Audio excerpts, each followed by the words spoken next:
balance system has two main parts, a peripheral and a central part. The peripheral part is the semicircular canals, which are located in your inner ear. They're connected to the cochlea via the ductus reunions. They are a fluid-filled, or partially fluid-filled membrane that when you move, the fluid moves, and that actually causes you to perceive movement. It tells your body, hey, you move to the right, you move to the left.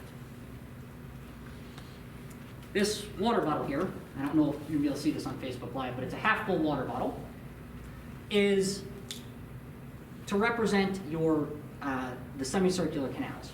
Now, if I move this bottle forward, what's going to happen to the water? It's going to slosh backwards. Okay. In your ear, you have 3 canals on each side in different planes that when you move, that water moves. What that does is it actually it causes the shearing of the hair cells, which stimulates the vestibular nerve to tell your body, I'm moving. Okay? If that system's broken, the peripheral part, that can cause dizziness or imbalance. I'm sure you guys have all had the time, or perhaps chronically, the time where you roll over in bed and you get dizzy. Anybody suffered from that? No, you guys, you're lucky then. It's called BPV or BPPV. What that is a movement-based peripheral vestibular problem. And basically what happens is there are little crystals called otoconia in that fluid that make contact with the hair cells and make the hair cells move as the fluid moves. Well, when the otoconia gets stuck in those hair cells, it causes the hair cells to continue firing. So your right side says, I'm moving. Your left side says, I'm sitting still.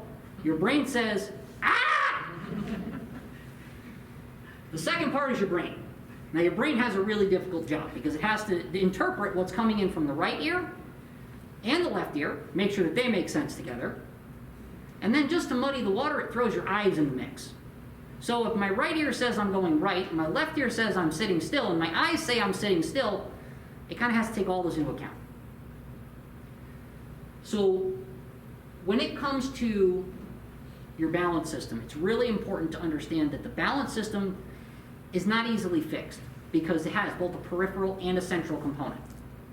There are some things that we can do to help to mitigate balance problems, but balance can truly affect your life. As we get older, balance can really affect your life.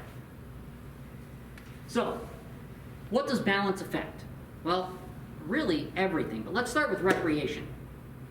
We're here at a beautiful golf course.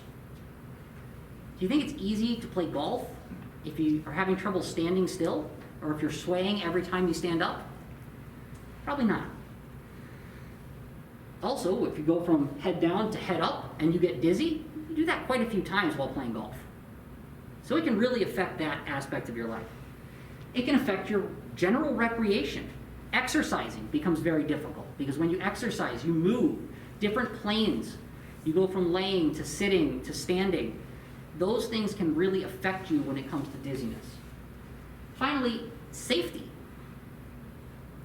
Falls. I'm sure you all know someone who's fallen and broken a bone. Falls are the killer. That's the worst part of the balance problems. We want to try to avoid the falls at all costs. So what do you do if you're having a balance problem? Talk to your doctor. Make sure your doctor's aware. They'll likely order you, depending on what doctor you go to, some of them will jump right to ordering you an MRI or a CT scan. Others will have you do a VNG first. And what a VNG is a test where we actually evaluate the balance system. The goal of a VNG is not to have a definitive diagnosis of everything that's wrong with your vestibular system. The goal of a VNG is to determine, is your problem coming from a peripheral or a central source?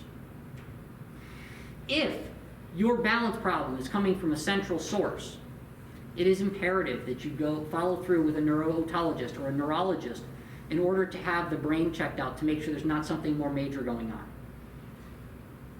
Okay? So this, again, may be a sign of something else going on, which is why it's really important that we look at it. Try not to ignore it. If it is found to be peripheral in nature, the likelihood is either medication or physical therapy, vestibular therapy specifically, can actually improve the balance issues. Now, even for people with central balance problems, I always recommend that they look into vestibular therapy.